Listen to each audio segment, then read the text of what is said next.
Hey guys, it's Sherry Vegas, and today I'm going to show you how to do a DIY resin art coffee table. I picked this table up from IKEA. It was on sale for $18 and thought it'd be perfect for the job, and it was also extremely cheap. So I've just started by sanding back the top because it's that quite smooth surface, and I need to make it a little bit porous so my resin has something to stick to. When I sand, I like to wear just cheap goggles and a face mask just because I don't want to be breathing in any of the little dust particles or getting any of that into my eyes.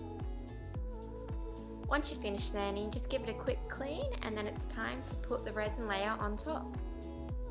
I'm using my Solid Solutions resin for this because that's the one I've got on hand.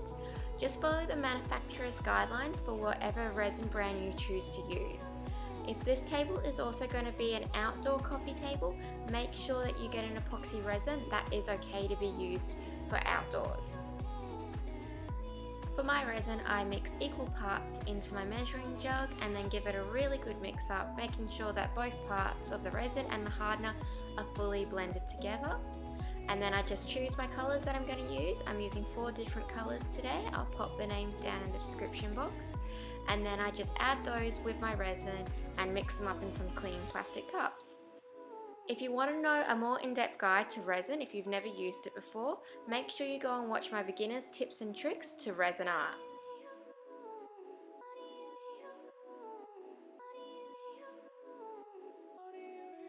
Now that I have the colours that I'm choosing to use for my coffee table all mixed up, I just apply those over the board however I like. This is up to you, so this is a complete personal preference on how you want to apply resin and what colours you want to use.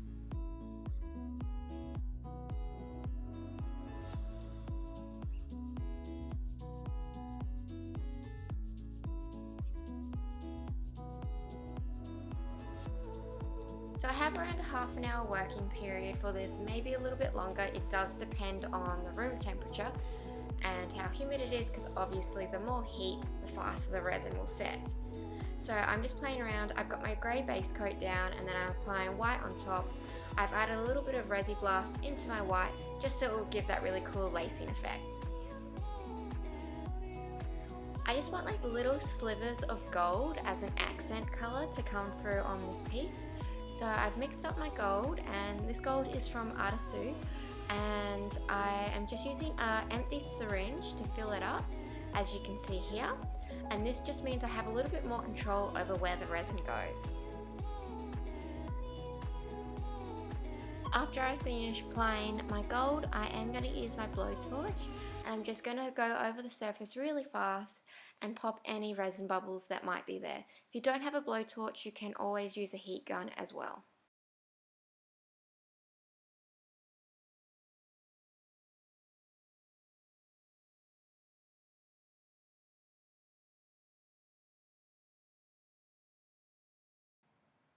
To paint the wire base, I am just using a spray paint. This colour is called Chrome and I bought it from Bunnings, just a hardware store, and I'm going over. It does say that it will work on metal, but I will also use a clear gloss over the top as a protectant spray because sometimes spray paint does come off.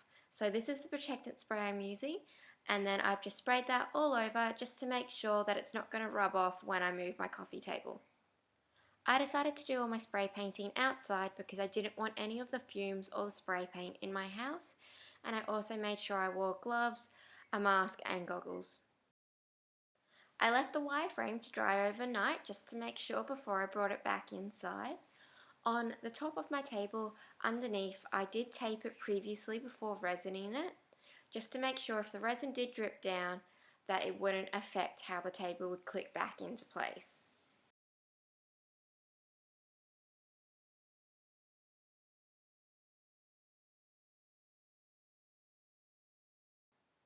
Once you have all the tape off, just place the top back onto your wireframe, and then you can place it anywhere you choose to and decorate it however you like. I'm just placing a little plant and some books. I feel like this table is the perfect addition to my home, and obviously if you're making it for your own, pick whatever colours you want and whatever table you want.